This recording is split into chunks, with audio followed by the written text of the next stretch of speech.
हम खुद को बेहतर तरीके से जोड़ रही है।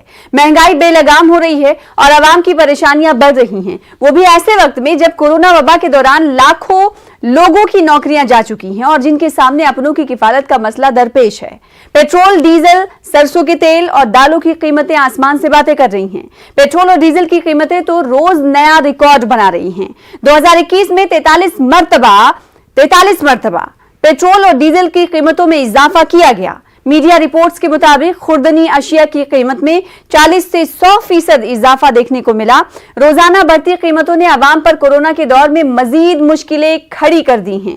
तो वहीं महंगाई के मुद्दे पर सरकार को घेरने में कहीं न कहीं अपोजिशन पार्टियों का वैसा तेवर देखने को नहीं मिल रहा जैसा पहले अपोजिशन पार्टियों का हुआ करता था। राजस्थान कांग्रेस पार्टी इस मुद्दे पर मरकज को घेरने से कबल ही अंदरूनी लड़ाई में घिरी नजर आई। वहीं कल कांग्रेस जनरल सेक्रेटरी प्रियंका गांधी ने महंगाई पर मरकजी हुकूमत पर तंज कसते हुए लिखा कि मईशत में बुहरान और बुहरान में मौके तलाश करना, क्या यही मोदी सरकार का मास्टर स्ट्रोक है? तो वहीं साबिक वजीर आला उत्तर प्रदेश अखिलेश यादव ने महंगाई पर ट्वीट करते हुए कहा कि बीजेपी की चुनाव खर्च का बोझ जनता पर आ गया है। बहरहाल कोरोना दौर में महंगाई से आवाम को डबल झटका मिल रहा है। आखिर क्या है इसकी वजूहात, जानेंगे दो खास मेहमानों से। प्रोग्राम दो रुख में सबसे पहले दो खास मेहमानों का तारुफ करा दें। अर्चना शर्मा साहिबा जो कि तर्जुमान हैं कांग्रेस की, हमारे दरमियान मौजूद हैं, आपका वेलकम करते हैं। साथ ही साथ नेहा बग्गा साहिबा जो कि तर्जुमान हैं भारतीय जनता पार्टी के, आपका भी इस्तकबाल करते हैं अपने इस खास प्रोग्राम में। नेहा बग्गा साहिबा, आपसे सवाल ये कि महंगाई दिन ब दिन बढ़ती जा रही, वो भी ऐसे दौर में जब कोविड केसेस की वजह से और लॉकडाउन की वजह से लोग वैसे ही परेशान हैं, तो डबल झटका ये लोगों को मिल रहा है। आखिर क्या वजह है इसके पीछे कि सरकार के हाथ में भी नहीं है कि महंगाई को कंट्रोल कर सके? सना जी, देखिए, सबसे बड़ी बात तो ये है कि पूरे विश्व में एक पैंडेमिक की स्थिति है और 100 वर्ष में एक बार ऐसा होता है। भारत भी उससे कहीं अछूता नहीं है। हम बड़े बड़े जो वर्ल्ड पावर्स हैं, अगर उनकी तरफ भी देखेंगे तो पिछले एक साल में स्थितियां सबकी लगभग जो है इन्फ्लेशन रेट, जीडीपी में उनकी गिरावट आई है। अब आप देख लीजिए, फ्रांस 8.2 पर आ गया है, जर्मनी 4.9% पे आ गया, इटली 8.9 पे आ गया, यूके 9.8 पे आ गया है। उसी प्रकार से कनाडा हो, रशिया हो, साउथ अफ्रीका हो और यूएस, सबकी स्थितियों में कहीं ना कहीं इन्फ्लेशन की जो दिक्कत है वो आई ही है। पर आज भी भारत जो है, अगर आप उसकी स्थिति देखेंगे तो भारत ने कहीं ना कहीं अपने आप को मेंटेन करके रखा है 4.89% पे। जहां तक रही बात पेट्रोल डीजल की, तो पेट्रोल डीजल हम सब जानते हैं कि अंतरराष्ट्रीय मसला है। हम सब जानते हैं कि हमारे ऊपर यूपीए की सरकार ने एक ऑयल बॉन्ड का अच्छा खासा बड़ा कर्ज छोड़कर गई है, जो सालाना हमको उसका भी कर्ज उतारना है, साथ में अंतरराष्ट्रीय बाजार में जो कम ज्यादा होगा उस हिसाब से डेली कीमतें तय होती हैं। और इससे कोई भी राज्य छूटा नहीं, क्योंकि देश भर पे इसका इम्पैक्ट दिखता है। दूसरी बात कि क्योंकि ओपेक कंट्रीज जहां से हमें पेट्रोल, डीजल, ये ऑयल के जो पदार्थ हैं वो आते हैं, एक लॉकडाउन की जब स्थिति बनी और मार्केट जब खुलता है, डिमांड अचानक से रेज होती है, सप्लाई उस हिसाब की होती नहीं है, तो रेट बढ़ना एक तरीके से मतलब ये तय बात है कि ये होना ही। उसी प्रकार से अगर हम अनाज की भी बात करेंगे तो आज जो स्थितियां हैं सब जगह पर आप कंट्री वाइज देखेंगे तो लॉकडाउन ओपन हो रहा है, और लॉकडाउन ओपन होने की वजह से जो खाने पीने की भी चीजें हैं, जो अन्य चीजें, उनके दाम जो है आज बढ़ते हुए दिख रहे हैं। इसको थोड़ा सा सामान्य होने में समय लगेगा, पर आज पैंडेमिक को हम ये कहकर टाल नहीं सकते कि भाई ये सरकार की वजह से हो रहा है। ये अंतरराष्ट्रीय स्तर पर हर जगह होगा। हर कंट्री ने अपने अपने अनुसार साइंटिफिक तरीके से लॉकडाउन लगाया था, लॉकडाउन रीओपन करने का काम कर रही है। डिमांड सप्लाई में एक तरीके का गैप है और लगातार आप देखेंगी तो कैश ट्रांसफर के माध्यम से मोदी जी और सेंट्रल गवर्नमेंट की ओर से जो लोगों को सहायता दी जा सकती है, चाहे वो हमारे किसान हो, चाहे हमारे वो आर्टिशंस हो खादी के, या उस प्रकार से जो बच्चे हों जिनने अपने माँ बाप को खो दिया है, डीबीटी के माध्यम से उनकी पढ़ाई लिखाई का खर्चा 23 साल की उम्र होने पर उनको 10 लाख रुपए। उसी प्रकार से हेल्थ इंफ्रास्ट्रक्चर, टूरिज्म, एमएसएमई, उसमें 3 लाख करोड़ का प्रावधान, कैश इन हैंड देने का प्रयास हर स्तर पर सरकार कर रही है। ठीक है, यानी नेहा बग्गा साहिबा, आपका ये कहना है कि महंगाई जो परवान चढ़ रही है उसमें सरकार का कोई रोल नहीं है। अर्चना साहिबा हमारे साथ मौजूद हैं, उनका रुख कर लेते हैं। अर्चना साहिबा, हम ये देख रहे हैं कि गुज़िश्ता अगर बरसों की हम बात कर ले तो अपोजिशन की आवाज़, आवाम की आवाज़ हुआ करती थी, आज भी होती है। हालांकि आवाम की जो बातें हैं वो बेहतर ढंग से आप पहले पहुंचा सकते हैं, आवाम से पहले, सरकार सरकार के सामने। लेकिन इन दिनों ऐसा देखने को मिल रहा है महंगाई के मुद्दे पर, अगर राजस्थान की हम बात करें तो राजस्थान में खुद ही इस मुद्दे को घेरने से पहले अपनी पार्टी के अंदर ही घिर रही है राजस्थान प्रदेश की पार्टी।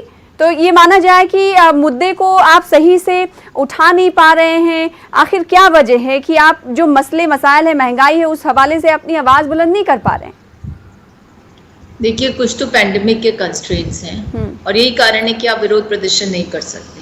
लेकिन मुद्दे को उठाना और आवाम की आवाज को बुलंद करना, ये हमारा दायित्व है, उसको बखूबी हम निभा रहे हैं। लेकिन समस्या ये है कि जिस सरकार की जिम्मेदारी होनी चाहिए जनता के प्रति, उस सरकार ने गलत आर्थिक नीतियों को अंजाम देकर के आज जिस मुकाम पर देश को पहुंचाया है, और मुकाम में इसलिए बोलती हूँ कि अगर मैं इसको कहूँगी कि गर्त में पहुंचाया तो बहुत तकलीफ होगी मेरी साथी को, लेकिन ये एक ऐसा महंगाई का मुकाम है जिसको लेकर के हर आदमी हाहाकार कर रहा है। आप मुझे बताइए कि जब पैंडेमिक हुआ था उससे पहले की जो पॉलिसीज थी वो जॉबलेस ग्रोथ थी, इकोनॉमी उस समय से कमजोर होती जा रही थी जब से इनकी सरकार बनी। और उसका कारण ये नहीं था कि कोई अंतर्राष्ट्रीय कारण था या कोई और ऐसा मुद्दा था, उसका कारण था गलत आर्थिक नीतियों का निर्माण करना और हठधर्मिता, यानी कि अपनी एक तरह से सुपर इम्पोज करना अपनी इच्छा को। और उसका परिणाम ये निकला कि जिस तरह से डिमोनेटाइजेशन किया गया उसने अर्थव्यवस्था को औंधे मुंह गिरा दिया। उसके बाद जीएसटी का इम्प्लीमेंटेशन जो था उसको इतनी जल्दबाजी में किया कि उसको जिस तरह से करना था उसके दुष्परिणाम आज भी भुगत रहे, वो नहीं हो पाया और स्टेट्स की आर्थिक या माली हालत खराब होती है। अब पैंडेमिक एक कारक हो सकता है, लेकिन पैंडेमिक से पहले जब पूरे अंतर्राष्ट्रीय स्तर पर क्रूड ऑयल की कीमतें भी बहुत ज्यादा कम हुई थी, एक बार नेगेटिव डोमेन में चली गई थी, विंडफॉल था इस सरकार की जी। और अरबों रुपए इन्होंने एक्सचेकर में डाले, लेकिन उस दौरान भी जनता को राहत देने की इन्होंने नहीं सोची। और अभी भी कोई ऐसी दरें नहीं है, यूपीए के कार्यकाल में जैसी दरें हुआ करती थी उसके बावजूद पेट्रोल डीजल जिन दरों पर उपलब्ध था वो न्यूनतम था ताकि जनता को राहत मिल सके। हाँ, 100 रुपए पार पेट्रोल हो गया, डीजल भी उसके साथ प्रतिस्पर्धा कर रहे, टेंडम में चल रहे हैं दोनों, और जनता जो उसकी नौकरियां जा रही हैं। प्राइवेट सेक्टर में जो काम करते थे लोग, उनके पास रोजगार नहीं है, और जो सरकारी सेवा में भी थे उन लोगों को भी कई राज्यों में तो अपना कंट्रीब्यूशन देना पड़ रहा है कोविड मैनेजमेंट के लिए। तो जब स्थितियां ऐसी उत्पन्न हो जाए और फिस्कल स्टिमुलस के नाम पर सिर्फ रिफॉर्म्स और एजेंडा प्रस्तुत कर दिया जाए लॉन्ग टर्म, तो मुझे नहीं लगता किसी देश में ऐसी स्थिति उत्पन्न हुई होगी जैसी भारत में हो रही है। ठीक है, कांग्रेस का ये कहना है कि भले ही पैंडेमिक एक वजह हो सकती है महंगाई की, लेकिन इससे पहले जो पॉलिसीज इख्तियार की गई मरकज की तरफ से, जो इस्लाहात इस्तेमाल किए गए और जिन फैसलों को अमल में लाया गया, वो तमाम चीजें जिम्मेदार हैं। देखिए सना जी, अर्चना जी ने बात की डिमोनेटाइजेशन की, जीएसटी की, जी हाँ मैं उसी पे आ रही हूँ। अर्चना जी ने बात की डिमोनेटाइजेशन की और जीएसटी की। देखिए, जब कड़े फैसले लिए जाते हैं तो उसमें समय लगता है उसके परिणाम दिखने में, और जनता ने भरपूर साथ दिया। 2019 चुनाव का जो नतीजा है वो सबके सामने है। दूसरी बात ये कह रही हैं कि जो इनकी सरकार थी, यूपीए की सरकार थी, तो आप देखिए कि आज जनधन खाते जो मोदी जी ने खोले हैं, उस वजह से आज जो हितग्राही हैं उनको डायरेक्ट बेनिफिट के माध्यम से उनके ट्रांजैक्शन होता है और अमाउंट उनके पास पहुंचता है कैश फ्लो के माध्यम से।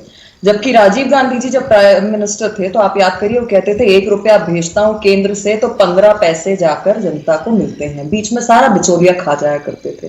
अगर आज आप कैश ट्रांसफर देखेंगी, पैंडेमिक के दौरान की मैं आपको बात बता दूं तो जिस तरीके से गेहूं का प्रोक्योरमेंट किया गया है, जिस तरीके से गेहूं उगाई गई है, ये सर्वाधिक है। जिस तरीके से मोदी सरकार ने अभी आप देखिए वीट का जो है प्रोक्योरमेंट 162.7 मिलियन टन है, यूपीए के समय कितना हुआ करता था? 139.5 टन हुआ करता था। जनधन के 42 करोड़ खाते खुले हैं और उसके माध्यम से चाहे विधवा पेंशन हो, चाहे देवांग हो, चाहे दिव्यांग हो, चाहे सीनियर सिटीजन हो, मैं आपको जवाब दे रही हूँ कि डायरेक्ट बेनिफिट के माध्यम से आज क्या हो रहा है, कैश किस तरीके से फ्लो हो रहा है। उज्ज्वला का माध्यम से कंस्ट्रक्शन वर्कर को डायरेक्ट पैसा गया है। ये सब पैंडेमिक के समय है। किसान सम्मान निधि के तहत किसानों के खातों में पैसा गया है। ये में पैसा मनरेगा के थ्रू भी लोगों को रोजगार मिला है ऐसे वक्त में जब लॉकडाउन लगा हुआ था।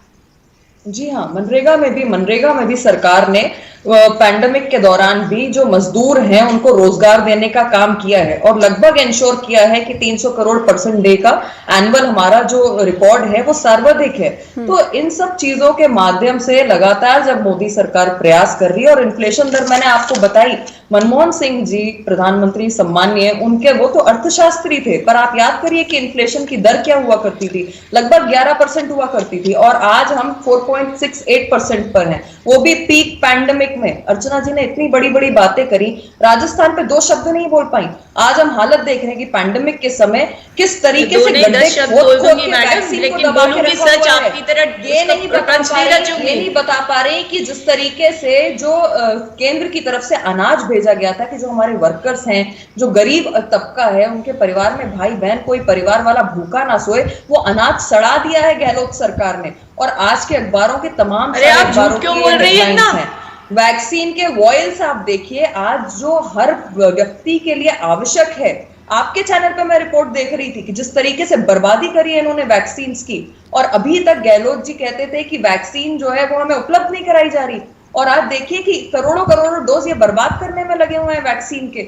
यही है इनके पैंडेमिक के समय जो इनकी नीतियां हैं, क्या वो इस तरीके से काम करेंगे? तो क्या नेहा बग्गा साहिबा सिर्फ राजस्थान ही है जहां पर वैक्सीन का वेस्टेज हो रहा है? कई रियासतें हैं उसमें जहां पर वैक्सीन का वेस्टेज हो रहा है, और इस हवाले से सुप्रीम कोर्ट ने कई बार ये कहा कि पॉलिसी आप बनाएं, कैसे आप लोगों को, कैसे आप राज्यों को दे रहे हैं। इस हवाले से मामला कई बार कोर्ट भी पहुंचा है। अर्चना साहिबा, आप पर सवाल ये उठा रही हैं नेहा बग्गा साहिबा, उनका सीधे तौर पर ये कहना है कि जो इनके दौरे इख्तिदार में था उससे बेहतर है कम से कम मोदी दौरे इख्तिदार, क्योंकि इसका जवाब उनका मानना है कि 2019 में जनता ने अपने भारी मतों से जीत दिलाकर दे दिया है।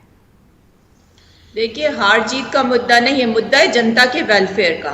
और ये जितनी भी योजनाएं गिनवाने का काम कर रही है ना, ये सब आधार पर बेस्ड है, जिस आधार का ये पुरजोर तरीके से विरोध करते थे, जिस मनरेगा को मॉन्यूमेंटल डिजास्टर बताया था, आज वो जनता के लिए जीवनदायिनी साबित हुआ है। और कौन सा नाच सड़ गया राजस्थान में, मैं तो हद प्रभु कितना झूठ बोल लेते हैं। और जिन वायल्स की आप बात कर रहे हैं वो फेक न्यूज है, जिसको खुद को हमने इन्वेस्टिगेट करके साबित कर दिया है। सच्चाई ये है कि जिस उज्ज्वला योजना के गीत ये गा रहे हैं यहाँ पर, उस उज्ज्वला योजना में महिलाओं के पास रिफिल कराने का पैसा नहीं है। जिस जनधन अकाउंट की बात कर रही है, उस जनधन अकाउंट का जो आधार था उसको तो आप लोग क्रिटिसाइज करते थे जब उस समय विपक्ष में थे, और 500 रुपए ट्रांसफर करके कौन सा एहसान कर दिया आपने जनता पर।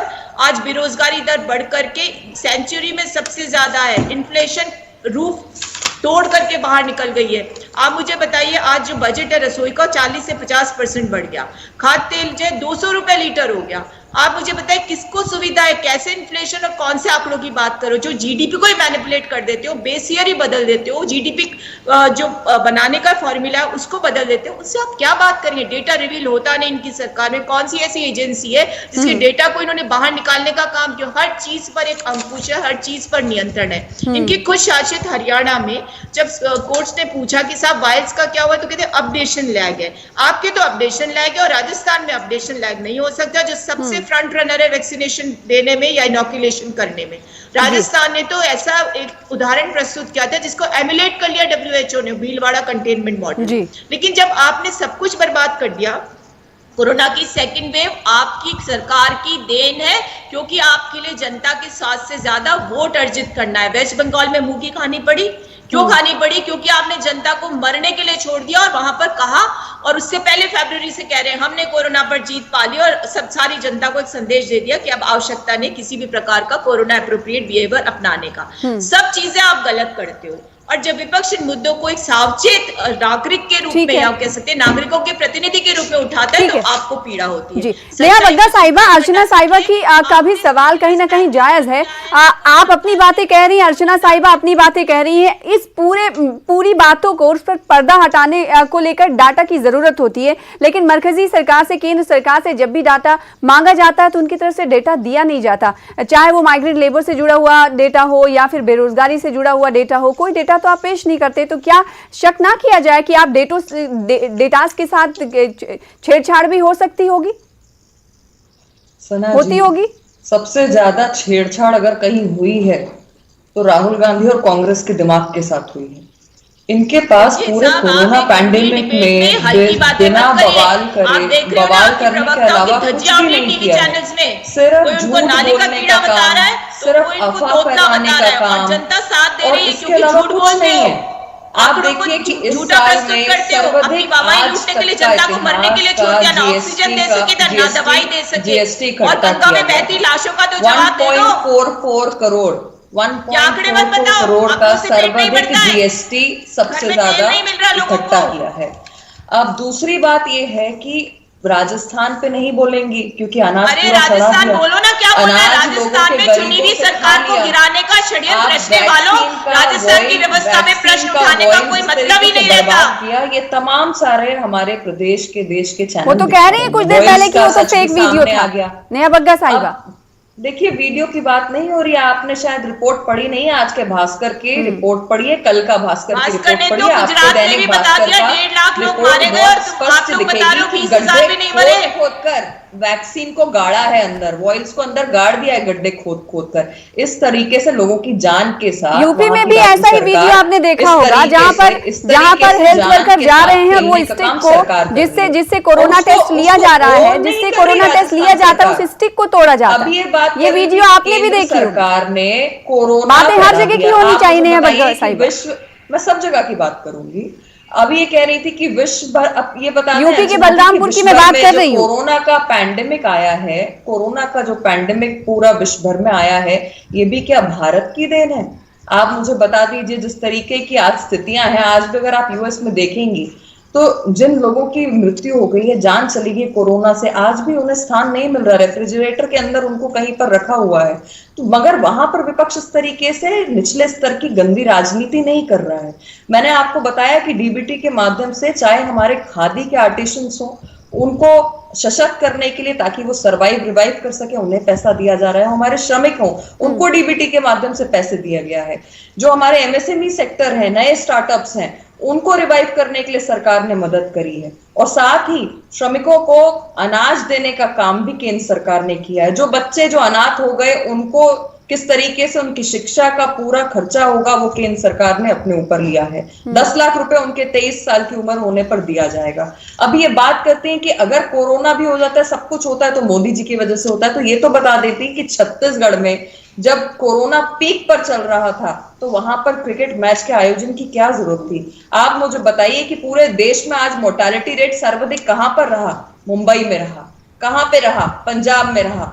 तो इन सारी स्थितियों को आप आंख बंद कर लेंगे? आपके पास इतने बड़े दूरदर्शी वैज्ञानिक दृष्टि राहुल गांधी बैठे हुए हैं जो पल पल बदलते रहते हैं, क्यों नहीं अपने राज्यों में इसको इंप्लीमेंट कर पाए?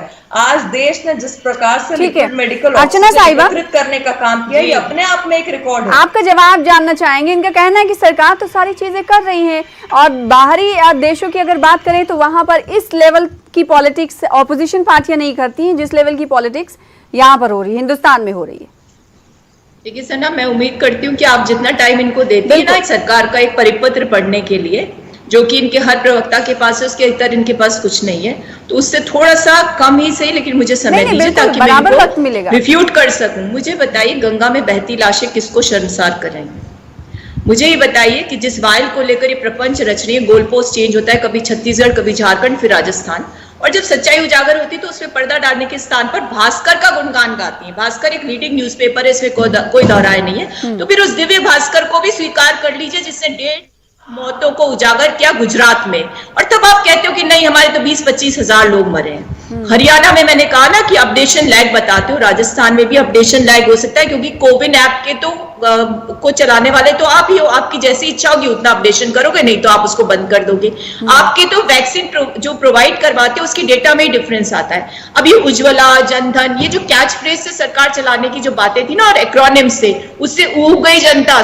सबसे घटिया सत्ता है इस समय, और यही कारण है कि वेस्ट बंगाल में आपको हार का सामना करना पड़ा। आपको कोई कुछ भी कहता है तो आप उसको राजद्रोही करार दे देते हो, और सबसे बड़ी विडंबना यह है कि आपसे जब प्रश्न पूछे जाते हैं तो आप गांधी फैमिली को इंक्लूड कर लेते हो। आज जनता मर रही है, हम नहीं कहते कोरोना हमारी देन है, कोरोना किसकी देन है वो समय बताएगा, लेकिन कोरोना की भयावहता को फैलाने के लिए आप जिम्मेदार हो, क्योंकि आपने फरवरी में अपने पार्टी के एक कार्यक्रम में एक रेजोल्यूशन पास किया, अपनी पीठ थपथपाई और कहा कि हमने कोरोना पर विजय पा ली। और जो अन्य देशों के साथ मीटिंग हुई थी इकोनॉमिक फोरम में, उसमें प्रधानमंत्री जी ने जो अपनी वाहवाही लूटी और कहा कि साहब हम लोगों ने कोरोना पर विजय पा ली है, हम लोगों की जो व्यवस्था थी सबसे अच्छी है। आज आपको पता है गुजरात जो है देश के वैश्विक रैंकिंग में, जिसे मॉडल स्टेट कहते थे, सबसे नीचे हर इंडेक्सेस में। तो ये स्थितियां इसलिए क्योंकि झूठ बोलो और झूठ के आधार पर। और मुझे सबसे ज्यादा सना किस बात का दुख होता है मैं आपको बताती हूँ कि आप जैसे सुधी लोग तो बहुत कम है, कुछ एक चंक ऐसा है मीडिया का, क्योंकि आप कहते हैं ना कि जो न्यूज होती है तो फर्स्ट ड्राफ्ट होता है, और ये फर्स्ट ड्राफ्ट होता है, इसको प्रोपोगेट जो करते हैं ना झूठ के साथ, ऑल्टरनेट फैक्ट्स के साथ, ये वो लोग हैं। और उसके साथ एक चंक ऑफ मीडिया है वो भी मिल जाता है, और वो मिल करके इस तरह से प्रपंच रचते हैं जिसका दुष्परिणाम जनता को भुगतना पड़ता है। आज मान करके चलिए कि देश की छवि को बट्टा लगा है, पूरा विश्व कह रहा है कि भारत ने कोविड को हराने की जगह कोविड को हावी करने का काम किया। सेकेंड वेव में क्या हालात थे, ऑक्सीजन पहुंच नहीं रही थी, रेमडेसिविर जैसी दवाइयां जिनकी ऑथेंटिसिटी पर मैं कोई वो नहीं करी एंडोर्समेंट, लेकिन दवाइयां नहीं मिल रही थी, और स्थितियां हो गई कि लोग कोरोना से ज्यादा ऑक्सीजन की कमी के कारण। ये तो है, कोरोना पैंडेमिक में हेल्थ इंफ्रास्ट्रक्चर की पोल खुली है, ये तो सच्चाई है, ये हकीकत है। और साथ ही इस हवाले से साइंटिस्ट भी कहते नजर आए कि जो सेकेंड वेव था उसको लेकर शायद तैयारियां वैसे नहीं थी जैसे पहले होनी चाहिए थी। नेहा बग्गा साहिबा, ये हकीकत है, आप मान रही हैं। असल में बार बार ये देखा जाता है और भारतीय जनता पार्टी के प्रवक्ताओं से जब ये सवाल किया जाता है कि आप मान रहे हैं कि आपसे कमियां हुई हैं या फिर लापरवाही हुई है, तैयारियों में कमी हुई, लेकिन वो मानते नहीं है। गलती को मान लेना या फिर लापरवाही और कमियों को मान लेना कोई गलत बात थोड़ी ना। बार केंद्र के द्वारा ये क्यों भूल जाते हैं कि बार बार केंद्र के द्वारा राज्यों को चिट्ठी लिखी गई, उन 15 राज्यों को चिन्हित किया गया जहां पर स्थितियां भयावह हो सकती थी, क्या तैयारी की, क्या ये उनकी कोई जिम्मेदारी नहीं है? और जिस तरीके से कोरोना में भी ये बार बार भ्रम पैदा करने का काम कांग्रेस पार्टी कर रही है, और पूरे आप डिबेट में देखिए कम से कम 3 बार बंगाल चुनाव की बात कर रही है, जो पूरे कोरोना में आप सुरक्षित हो तो मैं सुरक्षित हूं, आप संक्रमित हो तो मैं भी संक्रमित हूं, लेकिन आप लोगों को समझ नहीं आता। बंगाल में बड़ी बड़ी सभाएं करते हो, वहां पर कितना 1000% इंक्रीमेंट हो गया। सना जी, आप कार्य करिए ना करने के लिए, क्योंकि आप इनको इंटरप्ट करने के लिए मना नहीं करती हैं और मैं इनके समय कभी इंटरप्ट नहीं करती हूँ। तो सबसे बड़ी बात यह है कि हाँ नहीं, आप उन आंकड़ों को आप अपने तर्कों के साथ काटिएगा। एक सेकंड, उनकी बातें सुन लेते हैं। पिछले 20 मिनट में कम से कम 3 बार इन्होंने बंगाल चुनाव की बात की। इन्होंने 5 राज्यों में चुनाव हुए थे, आप तो ना 1 में थे ना 13 में थे। क्या हालत हुई, मुंह की खानी पड़ी 5 राज्यों में। दूसरी बात, मुंह में दांत नहीं, पेट में आंत नहीं, और बार बार भारतीय जनता पार्टी के चुनाव की बात कर रहे हैं। अरे हम 3 से कहां पर आ गए, और आप तो सिमटते चले जा रहे हैं। तो खैर वो तो जनता का आदेश है, और उस हिसाब से जो जिस तरीके से आपकी करनी है, और जो आप पैंडेमिक में भी गंदी राजनीति कर रहे हैं, बार बार रिवर्स टर्न लेना। आप मुझे बताइए सना जी, जब हमारे देश के वैज्ञानिकों ने वैक्सीन बनाई तो वो कौन से 4 राज्य थे जिसने कहा कि कोवैक्सीन हम नहीं लगवाएंगे? वो कौन से 4 राज्य के मुख्यमंत्री थे? क्या वो कांग्रेस के नहीं थे? आज जो कहते हैं कि हमारे बच्चों को वैक्सीन दो मोदी जी, तो मुझे ये तो बता दें कि 65 के ऊपर का हुआ तो सोनिया जी दिखी क्या वैक्सीन लगाते हुए? 45 के ऊपर का हुआ तो राहुल गांधी जी या उनकी बहन प्रियंका गांधी दिखी? 18 के ऊपर का हुआ तो क्या प्रियंका गांधी जी के बच्चे दिखे? नहीं दिखे।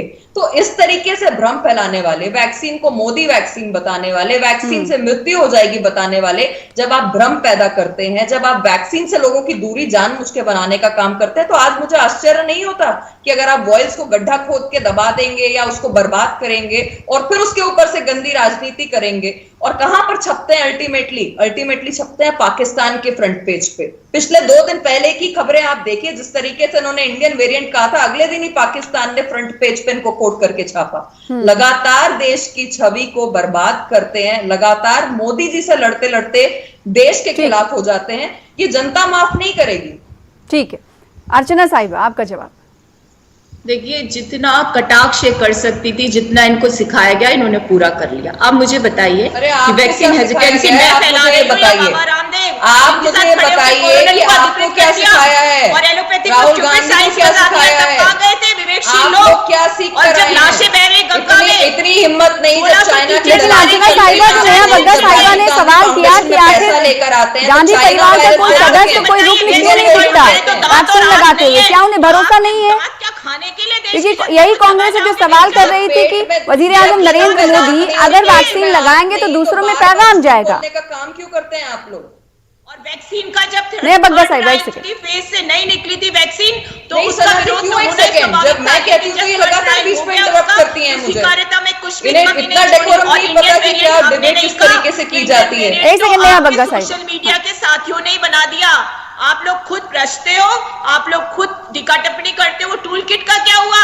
जो मैनिपुलेटेड मीडिया जिसको कह दिया गया उसके ट्विटर के माध्यम से, जिसको वैतरणी पार करने का सबसे बड़ा माध्यम अच्छा, मोदी जी ने बनाया की था, प्रवक्ता सबसे है। बुरा लग रहा मुझे है लगा ना आप कांग्रेस की जब प्रवक्ता हैं। पर्दा उठता है ना सच्चाई पे ठीक है, से, पूरी डिबेट तो में इस नष्टा बात पर जोर चुपते नहीं हैं। दिया गया नेहा बग्गा साहिबा कि आखिर महंगाई को लगाम कैसे लगाई जाए। क्या इस जिम्न में कोई स्ट्रेटेजी सरकार बना रही है? नहीं, सरकार अपनी ओर से पूरी स्ट्रैटेजी बना रही है। पिछली बार भी आपने देखा कि 20 लाख करोड़ जीडीपी का 10% जो है केंद्र सरकार ने आवंटित किया था ताकि एक बार फिर से हम अपनी कंट्री को सर्वाइव और रिवाइवल की तरफ लेकर जा सके। और इसीलिए मैंने आपको जो डीबीटी के माध्यम से अहम मुख्य नहीं, अभी ये बताइए कि रोज रोज जो दाम बढ़ रहे हैं तेल, खाद्य सामग्रियों की, अशियाए जरूरिया की, उनके हवाले से जल्दी क्या कुछ फैसला सरकार कर रही है या फिर करने का सोच है, या फिर ऐसे ही आवाम को राम भरोसे छोड़ दिया गया? देखिए सरकार लगातार इस बारे में चिंता कर रही है। तो भारतीय जनता पार्टी का ये कहना है कि सरकार चिंता कर रही है। कांग्रेस इस पर क्या रिएक्ट करना चाहेगी? Last comment. देखिए, मैं तो सना इतना ही कहूंगी आपसे कि अगर चिंता कर रहे हो ना तो जनता को स्टिमुलस पैकेज दे दो, उस गरीब जनता को पैसा दे दो उसके हाथ में, ताकि डिमांड जो है वो बढ़े और सप्लाई साइड और डिमांड साइड का बैलेंस बन सके। अगर अर्थशास्त्र में कमतर हो तो कम से कम उनसे ज्ञान ले लो जिन्होंने 2008 में वैश्विक अर्थव्यवस्था जब गर्त में थी देश को उबार करके लाए थे। जब उन्होंने पत्र लिखा तो उनको रिटर्न कर दिया। आप दोनों का शुक्रिया अदा करना चाहेंगे प्रोग्राम दो रुख में शामिल होने के लिए। फिलहाल इसी के साथ मुझे दीजिए इजाजत। कल फिर बड़े मुद्दे के साथ होंगे हाजिर, तब तक के लिए आदाब।